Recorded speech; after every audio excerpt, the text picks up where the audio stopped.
afaan keenya dubbatee aanan keenyaan guddatee kan nama keenya fide. Harka keenyarraa nyaatee nuun guddatee coomaa nyaatee bookaa unatee gaafa daadhi nuun uffatee har'a bakka keenyaan nu tuffate. Kalee qomoo koo jedheetu dubbataa. Kalee saba koo jechaa nu hammatee har'a maaltu taanaan nu dagate. Kalee afaan kee dammasaniin nu dabaaltee har'a garuu maaf nu wallaalte. Har'a garuu maaf nu wallaalte kiraa lafaa kaaftee nurratti ijaarte. Afaan biraa dubbattaa keenya wallaaltee madda marii jetta sagalee ol kaaftee situ keenya seenee fudhannee osoo mararamnu silaa nutu of geenya eenyutu hin dammaramu. Nu duruu hin fudhanne filsifinnaa kee madda marii ofirraa kaansil goonee jirra warra keetti firarii. Namicha harka dhiigaa isa yaasii waliin eebbisi madda marii kan kee bakka fuutetti deebisi. Dheengadda noobeelii fudhattan badhaasaa ilmaan Oromoo Wallaggaa fi Gujii harcaasaa. Hayyoota keenya hidhaa kaan hobbaasaa.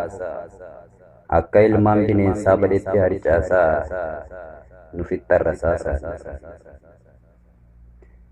Ana kan na dhibe waraanni keessan kan Oromoo qalee dhiirummaa qabaannaan maan deemni Tigraay maaf deemni Maqalee.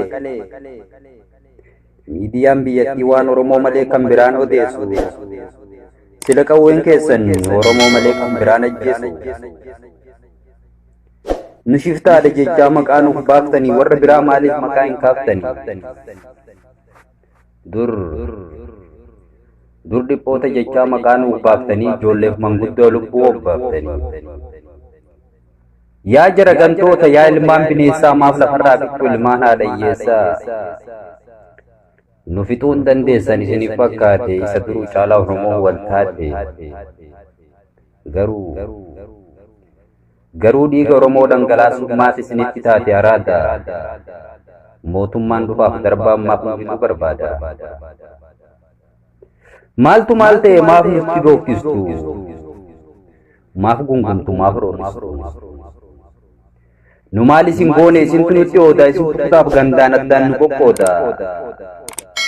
Kana kan nu dhibee nu firfirsu. Isintu barbaada addaan nu firfirsu. Nuti Oromoon tokko takka addaan baane Minilikiin irraa kaasee hanga Wayyaanee. Dhiigaaf lafeen itti deegee Itoophiyummaa baantan nutu asiin eege. Maaf nu waakkattu maaf nu fixxu dhiiga qeerroof qarree maaliif lafaan lixxu. Warra dhugaa namaan beekne warra seenaa namaan beekne yaa uummata darre akka durin taatu amma waliin barre. Lafa keenya cunqursaa nama keenya unqursaa gosaaf gandaan addaan nu firfirsaa. Maaf nu cunqursu keessaa falaanii isinif barreerra akka durin taatu malaanii. Akka dur seetanii kararraan dabinaa. Oromoonni mootii galatan dabinaa. Biltiginnaa jettanii maqaa moggaafattanii biltiginnaa jechuun hiikaa isaan barre. Badhaadhina nuun jettan waan badhaadhin agarre. Isintu nutti kaase seenaa bira dabarre. Nuhi miti isintu boollaa baasee suuraa wajjin ka'e kiraa Haayila Sillaasee. Dhiisaa dubbiin kun hin taatu yaa warra kiraa wajjin suuraa kaatu. Sirna nama nyaataa sirna didimsaa kiraa keessa yookaan mormatti fannifadhaa yookaan nyaadhaa liqimsaa. Goojjamii fi Goondarii dur nutti as dheessitanii har'a garaan gayannaan maqaa nu balleessitanii. Mana keenya nu bartee qa'ee keenya nu qortee maqaa Oromoo baafattee diqaalaan jarri horte. Arrabaan nu fakkaattee nu keessa tarkaanfattee nama keenya seenee ijoolleen nu guddifne har'a nu irraanfatte. Kan qarreen itti duute Oromatu nurraa dhaala. Waadaa ilmaan Oromoo nyaattan ilmaan diqaalaa. እንድትገሉን አይደል መስዋዕት የከፈልነው በቀላል አይደለም እዚህ የደረስነው። ጨዋታችሁ ሰለቸን ስትሉን እኛንን አዋቂ እኛንን ሰላም አስከባሪ ግን ማን አለ እንደናንተ ሞዴል አሸባሪ